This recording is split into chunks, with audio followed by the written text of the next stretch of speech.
Hai Sobat BKKBN Bali, berjumpa lagi dalam BKKBN Bali Podcast We Talk We Learn. Kali ini bersama saya Eka.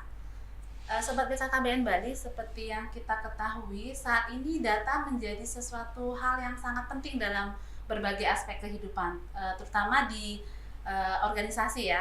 Data menjadi salah satu dasar untuk melakukan perencanaan, sebagai dasar untuk pengambilan keputusan, dan juga untuk penetapan kebijakan seperti itu. Nah, berbicara lebih jauh tentang data, kita juga melalui data ini kita bisa dapat menjawab berbagai pertanyaan yang rumit, gitu ya, mengidentifikasi masalah yang memang perlu kita selesaikan, dan juga kita dapat mengukur dampak ataupun program dan kebijakan yang kita laksanakan seperti apa. Dengan data kita bisa menjawab segala pertanyaan terkait hal tersebut. Nah, untuk membahas data lebih lanjut lagi, di tengah-tengah kita sudah kehadiran Bapak Kepala Perwakilan BKKBN Provinsi Bali, Bapak Charles Brabar, SE/MSI. Ya. Terima kasih Bapak atas kehadirannya. Selamat pagi, dan bagaimana kabarnya hari ini Pak? Ya, terima kasih. Baik, sehat walafiat. Oke, Bapak, ini tadi di awal kita sudah sampaikan data ini menjadi sesuatu hal yang sangat penting Pak, apalagi bagi organisasi BKKBN. Nah, menurut Bapak ini seberapa penting sih Pak data itu bagi BKKBN Pak? Ya, terima kasih. Jadi sebenarnya kita BKKBN itu, kalau kita mau melihat mengapa data itu penting, karena BKKBN itu awal mulanya kita bekerja itu kita membutuhkan data. Karena data itu sebagai satu kesempatan untuk bisa membuat planning ataupun perencanaan untuk program-program tertentu yang selama ini dilakukan oleh BKKBN. Oleh karena itu, pendataan keluarga itu merupakan suatu cara pengumpulan data primer yang dilakukan setiap 5 tahun sekali, dilakukan sesuai dengan kebutuhan. Kebutuhan itu, data primernya itu adalah keluarga, terus pembangunan keluarganya, juga keluarga berencananya, dan kependudukan. Ini merupakan suatu amanat daripada Undang-Undang nomor 52 tahun 2009 yang sudah barang tentu sebagai dasar utama daripada kerja-kerja BKKBN. Dan diharapkan bahwa data ini akan dimanfaatkan secara maksimal oleh BKKBN. Dan kita melakukan penataan keluarga ini juga bukan baru tahun-tahun akhir-akhir ini, tetapi penataan keluarga ini dilakukan sejak tahun 71. Yang selalu kita lakukan itu, kalau dulu itu kita lakukan setiap tahun. Setiap tahun kita melakukan pendataan. Tetapi sampai tahun 2015 bahkan sampai pada tahun 2021 itu ada perubahan-perubahan yang dilakukan untuk bagaimana cara mengupdate data itu sehingga data itu bisa terkini, ya bisa dikatakan bahwa data itu dinamis, artinya data itu hidup dan data itu tidak ditelan oleh waktu karena datanya expire. Oleh karena itu sejak tahun 2021 ke atasnya itu sudah dilakukan namanya verifikasi data. Verifikasi data kita lakukan penataan hanya 5 tahun sekali, tetapi akan diverifikasi setiap tahun. Setiap tahun itu berarti dengan cara bagaimana kita melihat data itu secara terupdate. Terupdate berarti harus kita bukan mendata lagi, tetapi kita melihat data itu secara langsung. Perlu diperbaiki, mana yang perlu diperbaiki, mana yang didata ulang, dan mana yang perlu untuk kita update kembali, sehingga kita tahu persis data itu bisa, ya sering dikatakan oleh Kepala BKKBN bahwa data itu harus hidup, karena data itu tidak dimanfaatkan, maka data itu akan mati. Jadi ini yang dibutuhkan untuk segera dilakukan oleh BKKBN, seperti itu. Oke, siap. Berarti di BKKBN juga sudah melihat Pak ya bagaimana pentingnya data tersebut. Kalau kita lihat BKKBN juga sangat concern dengan data, dibuktikan dengan melaksanakan pendataan keluarga, gitu Pak ya, yang dilaksanakan setiap 5 tahun sekali. Benar. Seperti itu. Nah tadi disebutkan ada satu pemutakhiran pendataan keluarga, Benar. gitu Pak ya. Jadi kalau tadi pendataan keluarga 5 tahun, nah ini katanya setiap tahun itu diupdate, dimutakhirkan supaya datanya tidak expired, supaya datanya itu up to date gitu Pak ya. Benar. Nah itu kira-kira ada nggak sih Pak bedanya antara pendataan yang 5 tahun itu dengan pemutakhiran yang setiap tahun, mungkin dari sisi variabelnya atau seperti apa Pak? Ada perbedaannya? Ya, terima kasih. Jadi pemutakhiran pendataan itu memang lebih ditekankan pada memutakhirkan data keluarga dengan cara melengkapi, memperbaiki, memperbaharui, dan juga mencatat mutasi dan juga mendata keluarga baru. Jadi ada perbedaannya di situ. Jadi kalau dulu kita melakukan sensus 5 tahun sekali kita melakukan sensus di keluarga. Tetapi kalau dari setiap tahun itu kita melakukan pemutakhiran. Pemutakhiran itu seperti apa yang saya katakan, bahwa memang ada yang perlu diperbaiki, ada yang perlu diperbaharui, dan juga ada yang perlu didata ulang. Itu adalah biasanya terjadi pada keluarga-keluarga baru. Nah ini yang namanya terupdate-nya pemutakhiran. Kalau kita lakukan secara serempak, maka dengan perbedaannya bisa dilakukan pada ada teknis-teknis yang dilakukan selama ini melalui wawancara atau melalui observasi. Ini yang tentunya kita terupdate pada setiap tahunnya. Jadi seperti itu.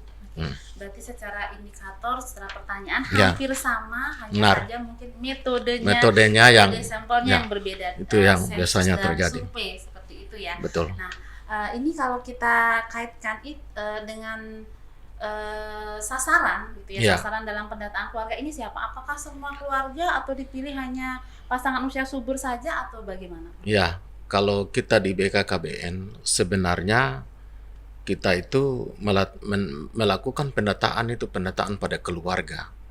Kalau misalnya nanti sepemahaman kita bahwa kita melakukan pendataan itu ibaratkan kayak orang paling dengar itu atau paling tahu itu adalah sensus.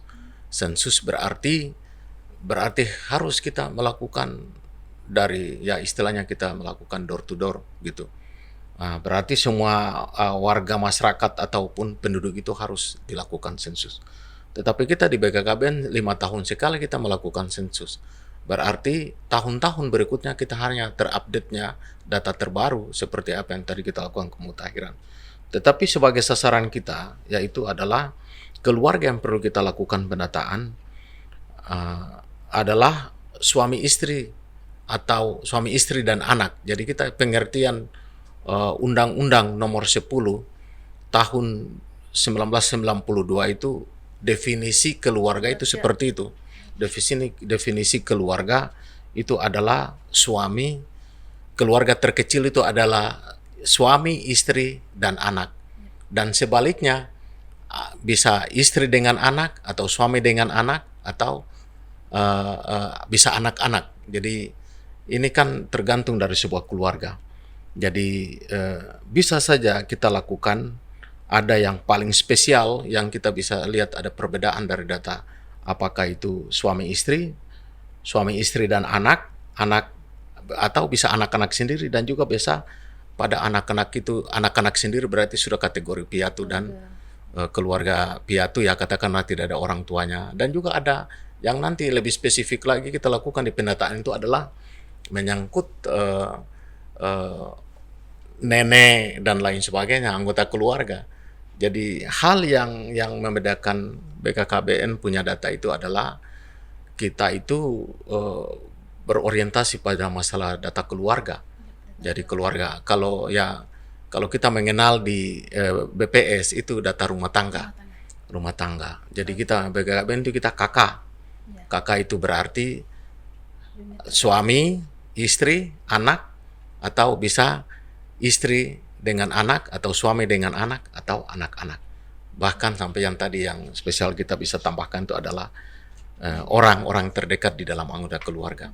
Jadi hal-hal ini yang kita angkat karena ini berorientasi pada program program, namanya program keluarga berencana. Program berencana itu ya berarti akan kita lakukan seperti itu.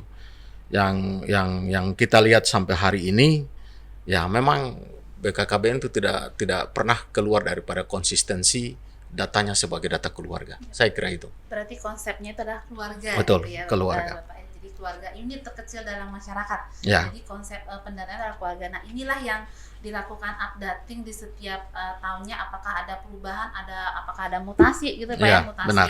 Apakah ada yang menikah, ada yang meninggal. Nah, inilah yang dilakukan updating setiap tahun, dan yang terpenting itu apakah ada anggota keluarga yang baru gitu Pak ya. Apakah ada anak yang sudah lahir, itu juga harus didata dan dilakukan updating atau pemutakhiran di setiap tahunnya, seperti itu. Nah, Bapak sedikit tadi sudah dijelaskan terkait dengan sasaran yang didata gitu adalah seluruh keluarga gitu ya, seluruh keluarga, termasuk itu tadi keluarga inti yang keluarga kecil gitu Pak ya, dan juga ada yang keluarga khusus tadi yang mungkin anak-anaknya saja yang yatim piatu, itu juga harus didata. Nah, terkait dengan pendataan sasaran ini kepada seluruh keluarga, ini ada kriterianya nggak Pak? Apakah yang didata itu berdasarkan administrasi kependudukannya atau bagaimana? Iya, benar. Jadi kita pendataan yang kita lakukan pada setiap 5 tahun sekali itu sebenarnya tidak lepas daripada data yang harus benar. Jadi ya kita harapkan bahwa mendata itu kan harus memberikan data yang benar. Yaitu diharapkan bahwa seluruh keluarga dan keluarga khusus pada wilayah lokus itu betul-betul kita melakukan sebagai data basis data yang berdasarkan administrasi kependudukan. Jadi kita juga melakukan pendataan itu juga tidak lepas daripada kelengkapan administrasi kependudukan itu sendiri. Namun berdasarkan alamat domisili dari keluarga tersebut dengan kriteria keluarga tersebut menetap pada menetap atau berencana menetap minimal, ya kita harapkan bahwa minimal 12 bulan atau biasanya 1 tahun. Jadi ini aturan yang selama ini dilakukan oleh Undang-Undang Kependudukan yang sifatnya orang itu kita biasanya yang sementara itu 6 bulan. Jadi 1 sampai 6 bulan, tetapi lebih daripada 6 bulan sampai pada 12 bulan atau 1 tahun itu sudah dikategorikan untuk harus didata. Karena dia sebagai penduduk tetap di situ. Ketika penduduk yang ada di wilayah itu misalnya contoh memiliki KTP Buleleng namun sudah tinggal 2 tahun di Denpasar, ya otomatis dilakukan pendataannya di Denpasar karena dia berlaku domisili. Domisilinya. Jadi kita juga melihat hal-hal ini sebagai penduduk yang betul-betul yang kita memiliki data yang akurat semestinya ke depan seperti itu. Ya. Jadi itu ya, jadi yang didata itu seluruh keluarga gitu. Benar. Ya, khusus untuk pemutahiran PK ini di lokus-lokus yang sudah ditentukan dan seluruh keluarga, dan base-nya adalah domisili. Tidak tergantung pada di mana dia dicatatkan administrasinya, seperti itu. Nah, lebih lanjut Bapak terkait dengan indikator pemutahiran PK 24 ini, kira-kira yang ditanyakan ke masyarakat atau ke keluarga koresponden ini apa saja sih Pak? Seperti itu. Ada berapa jenis pertanyaan sih yang nanti akan kader tanyakan kepada responden, kepada keluarga itu sendiri? Iya, jadi saat melaksanakan pemutahiran, karena kita di tahun 2024 ini, ya, mengapa sampai dikatakan PPK ya, PPK 2024 atau PPK 24, itu karena ada pemutahiran dan pendataan keluarga.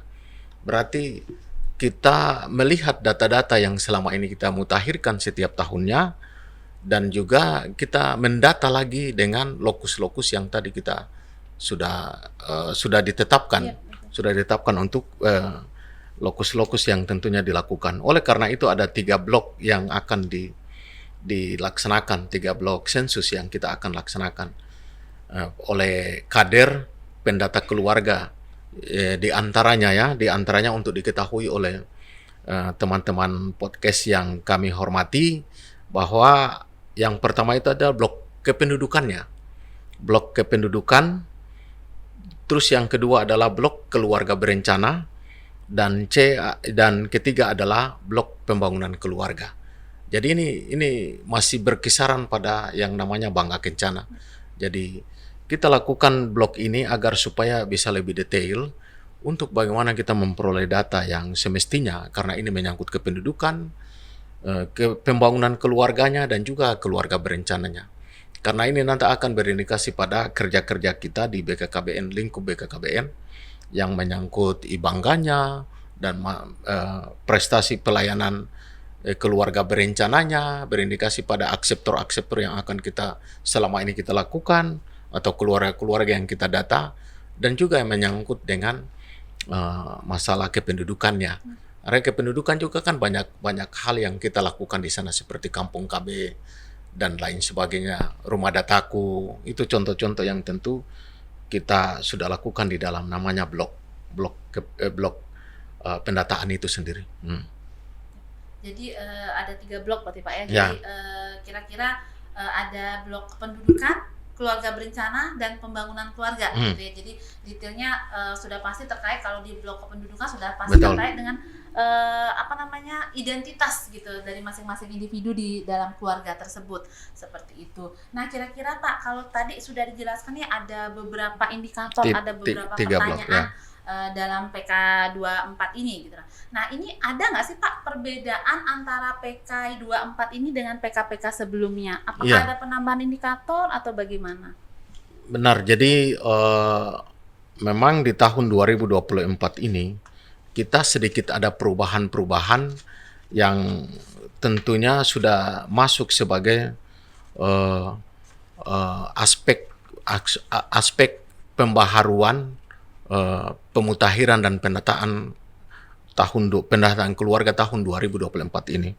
Kalau kita ketahui bahwa 3 blok tadi, kalau kita melihat blok kependudukan itu kan lebih rinci juga dikategorikan di sana, atau secara rinci harus lebih kita fokus dalam melakukan pendataan keluarga, karena ini menyangkut identitas per individu dan keluarga, di antaranya itu menyangkut NIK, terus juga tempat tinggal, tempat tanggal lahir, kepemilikan akte lahir, jenis pekerjaan, pendidikan, kepemilikan asuransi kesehatan, dan bagi yang sudah kawin ataupun yang pernah kawin akan ditanyakan usia perkawinan pertamanya. Jadi kependudukan itu sendiri banyak indikator yang kita lakukan. Iya, Juga kalau kita melihat secara informasi kependudukan keluarga berencananya, ya.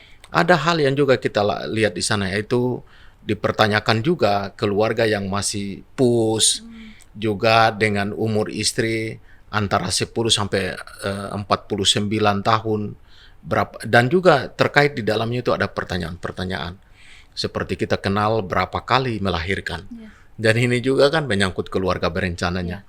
Jadi kita sudah pasti harus kita. Terus juga jumlah anak lahir hidup juga ini sebagai satu pertanyaan yang setiap tahunnya kita pertanyakan. Jumlah anak yang masih hidup itu harus dilaporkan semuanya. Juga saat ini mempergunakan atau pernah menggunakan alat kontrasepsi, serta alat kontrasepsi apa yang digunakan. Dan ini secara rinci juga, terus mendapat pelayanan keluarga berencananya di mana. Dan juga apa alasan tidak menggunakan alat kontrasepsi. Misalnya saja kita menemukan keluarga atau keluarga yang tidak memakai alat kontrasepsi. Jadi kita juga ingin tahu apakah jangan sampai ada indikasi penyakit bawaan, ataupun keluarga tidak izinkan karena pakai KB tradisional, ataupun kita bisa ketahui bahwa keluarga tidak inginkan untuk istrinya ataupun suaminya memakai alat kontrasepsi. Jadi ini semua sebagai satu paket yang tentunya kita juga pertanyakan agar supaya ya ini sebagai program kerjanya BKKBN ke depannya. Terus akan kita juga lihat bahwa ada di mana blok pembangunan keluarganya. Keluarga ini kan kita juga melihat bahwa ada masalah hubungan tiap anggota keluarga di dalam rumah tangga. Ini juga harus kita melihat, karena ini akan ibangganya. Kita mau lihat faktor ketentramannya, terus faktor keamanannya, faktor kebahagiaannya. Ini sebagai 3 indikator utama dalam Ibangga itu sendiri, pembangunan keluarga. Maka kita juga melihat bahwa ada kepemilikan aset. Jadi misalnya jumlah kamar, jumlah luas kamar misalnya, luas rumah. Itu juga menjadi satu perhitungan yang kita lihat untuk apakah keluarga itu sudah sejahtera atau tidak. Dan juga kita melihat masalah kepemilikan jamban yang sehat gitu. Artinya kalau kita lihat di desa-desa kan kebanyakan ada jambannya pisah dari rumah misalnya ada, maka atau sudah include dengan rumah seperti rumah-rumah modern sekarang di perkotaan. Juga penggunaan air minum, air bersih itu kan menjadi penting untuk harus dilakukan.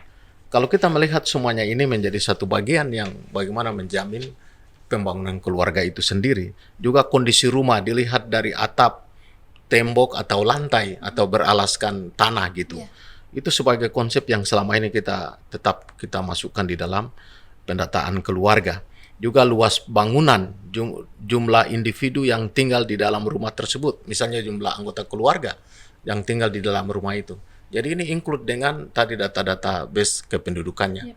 Dan nanti akan secara rinci kita lakukan terus-menerus. Oleh karena itu, maka kita melihat bahwa pemutakhiran atau PK tahun-tahun sebelumnya memang ada perbedaan.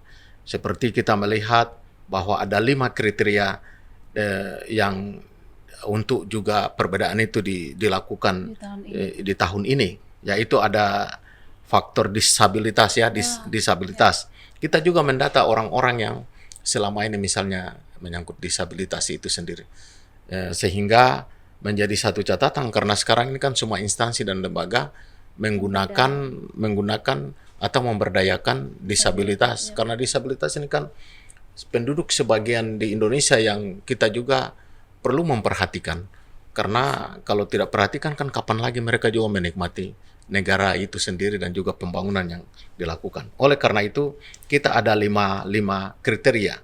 Yang pertama itu penyandang disabilitas fisik, seperti terganggunya fungsi gerak, seperti contoh terjadi amputasi, lumpuh layu atau kaku, terus paraplegia akibat stroke, akibat kusta, dan orang-orang kecil yang lain. Ya, jadi contoh-contoh itu yang nanti masuk ada beberapa indikator yang terjadi perbedaan. Terus juga penyandang disabilitas intelektual, seperti terganggunya fungsi pikir karena tingkat kecerdasan di bawah rata-rata. Nah, ini juga menjadi satu perhitungan kita karena kita lihat memang orang dengan posisi fisik bagus, tetapi mungkin daya berpikirnya rendah. Dia tidak memahami daya cernak informasi juga lambat dan lama. Ini yang mengakibatkan, karena ini faktor stunting juga, faktor stunting yang kita perhatikan. Terus penyandang disabilitas mental, terganggunya fungsi pikir, emosi, dan perilaku. Jadi contohnya psikososial yang sering kita lihat yang menyangkut psikofrenia, terus dipola, terus disabilitas perkembangan kemampuan interaksi sosialnya.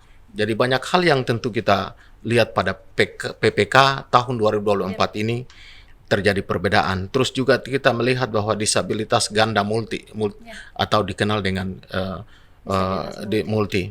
Jadi ini semua dilakukan untuk bagaimana melengkapi data-data kependudukan kita. Karena BKKBN saat ini lebih tingkatkan akan fungsi-fungsi keluarga itu sendiri, menyangkut kehidupan keluarga saat ini. Saya kira seperti itu, Bu. Oke, jadi itu ya, ada tambahan indikator terkait dengan adanya penambahan pertanyaan untuk disabilitas, gitu Pak. Jadi ada 5 kategori tadi yang dikategorikan disabilitas. Nah, berarti sangat detail Pak ya pertanyaannya Pak ya. Jadi sangat detail dan mungkin ada pertanyaan-pertanyaan yang ranahnya mungkin agak pribadi gitu ya. Nah, kira-kira Pak, bagaimana sih strateginya? Ini kan pertanyaannya cukup detail.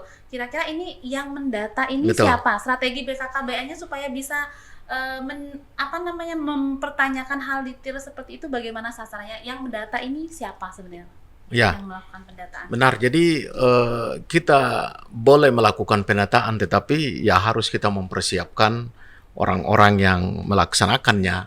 Karena kalau tidak bisa kita melakukan hal ini, ya nanti kita terkendala di dalam pelaksanaannya. Oleh karena itu, eh, eh, kita harus pelaksanaan penataan keluarga ini memang sepenuhnya dilakukan oleh kader pendata, karena kita di BKKBN kita memiliki kekuatan di lini lapangan yang selama ini kita berdayakan Ya. berdayakan atau kita upayakan untuk melaksanakan kegiatan penataan yang kita selama ini melakukan rekrut di wilayah tempat tinggal mereka. Seperti kader itu dia ada di Nusa Penida, berarti ya kita harus ambilnya di situ. Berarti orang Sehingga asli orang sana, Pak, asli ya? di Orang sana. asli di wilayah Ya, tersebut. supaya dia mengetahui kondisi daerahnya dan masyarakatnya. Yep. Karena dia akan komunikasi dengan kepala desa dan semua sektor terkait yang ada di desanya, sehingga bisa data kita kan butuhkan data lebih terinci dan juga lebih dipercaya, otomatis bisa tercapai. Yep. Sehingga yang sudah mengenal lingkungan dan juga adat istiadat di wilayahnya, kader pendata biasanya diambil dari Kelian Banjar ya, Ya, jadi Kelian Kelian Banjar yang ada di Banjar. wilayah tersebut. Jadi kita di Bali kita kenal dengan dari Banjar. Kader Posyandu, kader Jumantik, Sekehe, Taruna, Teruni, dan juga PKK. Jadi ini semua dapat bisa kita akses untuk siapa saja yang berkeinginan. Jadi tidak terbatas pada kelompok-kelompok yang kami sebutkan tadi. Tetapi biasanya kita itu kan ingin orang yang betul-betul bisa bekerja dengan hati. Iya, betul. Ya, kalau kita rekrut tetapi kalau dia tidak mencapai target harapan kita seperti blok-blok yang tadi kita harapkan bisa terpenuhi atau dia data dengan baik, maka kita butuh. Tetapi kalau tidak serius untuk melakukan hal ini yang sebagai bagian yang tentunya menjadi perhatian. Ya, seperti jadi itu. strateginya cukup bagus, Pak, ya. Iya. Jadi supaya bagaimana membuat antara si penanya dengan keluarga ini nyaman, jadi dipilihlah strategi adalah orang di wilayah tersebut gitu. Nah, Pak, tadi kita sudah bicara banyak nih terkait dengan pendataan keluarga. Nah, ada hal yang penting yang belum saya tanyakan, yaitu pendataan keluarga ini kapan, Pak, dilaksanakan di tahun 2024 ini? Benar sekali. Jadi tentunya kami menyampaikan bahwa pendataan pemutahiran PK 2024 ini dilakukan akan secara serempak ini mulai tanggal 1 besok ini. Soalnya besok itu tanggal 1. Tanggal 1 Agustus. Agustus ya. Sudah. Tanggal 1 besok. Berarti tanggal 1 ya, Agustus. ya. Tanggal 1 Agustus sampai pada 31 Agustus 2024. Jadi waktunya pun semakin dekat dan kita harapkan bahwa hanya 1 bulan pelaksanaan. Tidak ada penambahan bulan. Oleh karena itu, kebijakan dari BKKBN Pusat bahwa bagi kabupaten yang sudah siap melaksanakan PK 24 ini dapat dimulai pendataan. Maka ada yang sedang dilakukan sejak tanggal 22 Juli lalu. Sedang dilakukan ini berarti ada sebagai uji coba dalam konsep itu. Tetapi kita harapkan bahwa inilah bagian pra PPK 24 itu sudah dimulai pada saat jadi itu. Ada yang sudah curi start. Benar, ya, ada curi start. Jadi kita harapkan bahwa kesempatan yang selama ini dilakukan sejak tanggal 22 Juli itu bagian daripada pelaksanaan PK 24. Tetapi strateginya ya kita harapkan itu sebagai uji coba. Tetapi database-nya kan sudah diambil. Jadi mengapa harus tanggal 1 didata ulang lagi seperti wilayah-wilayah yang waktu lalu kita tentukan. Oke, jadi serentak di 1 sampai 31 Agustus, tetapi tes ombaknya gitu ya, ombaknya tes sudah di 22 Juli gitu ya bagi kabupaten yang siap. Nah, Bapak sedikit ini sebelum kita akhiri, ini tadi Bapak juga sudah menjelaskan ya manfaatnya dalam pelaksanaan data-data hasil PK. Nah, sebelum ke yang terakhir Pak, mungkin dalam pelaksanaan PK ini harapan Bapak seperti apa, Pak? Ya, ya tentunya kita sudah ketahui, apalagi pada podcast kita kali ini kita sudah menjelaskan berbagai hal yang tentu akan kita lakukan. Kita tahu bersama bahwa pendataan ini kan sangat bermanfaat ke depannya. Apalagi ya kami mau ingatkan bahwa kita saat ini kan kita berada di posisi momentum pilkada atau pilkada-pilkada di mana dilakukan dari tingkat provinsi sampai pada kabupaten kota. Oleh karena itu harus punya strategi sendiri di wilayah masing-masing. Karena ada yang nanti terindikasi bahwa sedang dilakukan pendataan untuk calon-calon tertentu.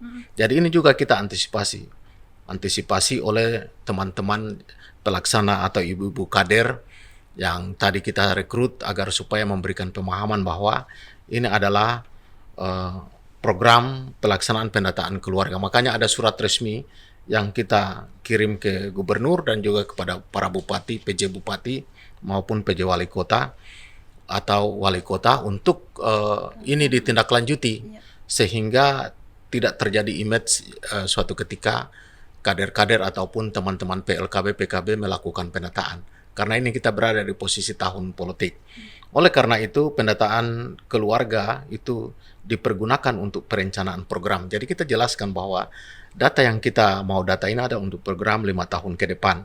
Melalui data hasil PK24 ini juga dapat dimanfaatkan oleh kementerian dan juga lembaga negara yang lain yang akan dilakukan intervensi program suatu ketika untuk pemerintah daerah dan juga di tingkat provinsi maupun di tingkat kementerian. Kita ketahui bahwa selama ini data BKKBN sudah dipergunakan untuk kepentingan pembangunan selain data BPS. Jadi kita data BPS secara nasional dan juga mendunia, tetapi secara lebih spesifik by name by address itu ada di BKKBN. Maka kita perlu juga untuk harus dilakukan. Seperti kita lihat bahwa ada contoh-contoh bahwa data PK ini juga dimanfaatkan untuk penanganan percepatan penurunan stunting. Jadi yang sekarang kita lakukan yaitu keluarga risiko stunting atau KRS ya. KRS kita seperti itu. Karena indikator-indikator yang didata, kita dapat menghasilkan sasaran keluarga berisiko stunting yang saat ini kita gunakan dan juga semua kementerian gunakan untuk menangani masalah stunting sampai hari ini. Selain itu, data PK juga telah bermanfaat oleh Kementerian Koordinator Bidang Pembangunan Manusia dan Kebudayaan untuk bisa mempersiapkan program-program pembangunan percepatan penghapusan kemiskinan dan juga pendataan keluarga mengoptimalkan untuk keluarga yang berdasarkan peringkat kesejahteraan. Jadi ini semua masuk di dalam program-program pemerintah sebagai program prioritas negara yang saat ini kita lakukan.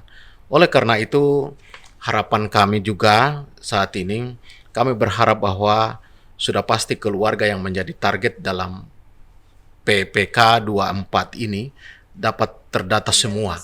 Jadi kita berharap bahwa harus semua sebagai lokus-lokus yang kita sudah tentukan harus dioptimalkan secara 100%. Karena target kita harus 100%. Target Provinsi Bali sebesar 346.147 KK, 47 KK. Dari 346.147 KK ini kita harapkan semua itu harus didata secara baik. Sehingga harapan kita bahwa data seluruh keluarga ini bisa tercapai harapan kita di Bali di tahun 2024 ini. Selanjutnya harapan berikut adalah sudah pasti agar seluruh pemerintah daerah, baik provinsi, kabupaten, kota, tetap berkomitmen untuk terus mendukung program Bangga Kencana khususnya dalam hal ini pendataan keluarga. Jadi ini yang kita sudah tadi saya singgung di depan bahwa kita sudah mengirim surat dari Menteri Dalam Negeri sudah mengirim surat bahkan ditindaklanjuti Kepala BKKBN untuk kita berikan kepada kepada Gubernur, Bupati, Wali Kota untuk bisa menindaklanjuti sampai ke kecamatan bahkan ke desa sehingga bisa mengetahui bahwa ini adalah pendataan keluarga. Jadi tidak ada hubungannya dengan pendataan politik ataupun yang lain.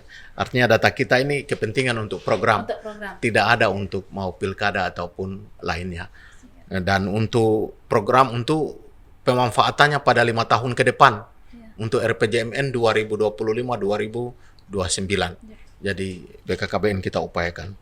Juga harapan ketiga yaitu juga seluruh SDM khususnya yang kita persiapkan untuk mendata PPK 24 ini dari manajer pengelola, manajer data, supervisor, dan kader pendata dalam keadaan tugas, dalam melaksanakan tugasnya dengan sebaik-baiknya, dan PK 24 ini kita dapat diselesaikan sesuai dengan waktu yang ditentukan. Dan kita berharap bahwa semua pembiayaan sudah diplotkan oleh BKKBN. Sudah aman ya Pak ya? Sudah aman. Jadi yang penting waktu kita singkat. Yaitu tanggal 1 sampai 36 ini kita harus 300.000 KK yang kita target di Bali ini sudah tercover. 300.000 lebih. Ya, 300.000 lebih KK tercover. Maka kita berharap bahwa semua itu bisa berjalan dengan lancar. Saya yakin bahwa di Bali banyak hari liburnya. banyak hari libur.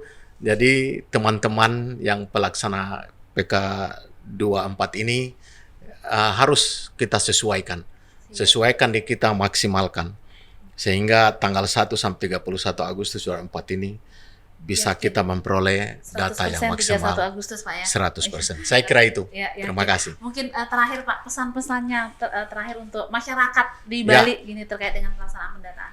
Benar. Jadi pada kesempatan ini saya selaku Kepala Perwakilan BKKBN Provinsi Bali, saya berharap bahwa kita di Bali tidak ada yang sulit untuk kita lakukan. Oleh karena itu, mari kita saling topang-menopang, dukung-mendukung di dalam pelaksanaan PK 2024 ini. Sehingga dari target KK yang diberikan kepada kita di Bali, saya yakin dan percaya bahwa dengan waktu singkat sebulan ini, kita bisa kita lebih mendahului. Dalam minggu ke-4 Agustus, kita sudah dapat 100%.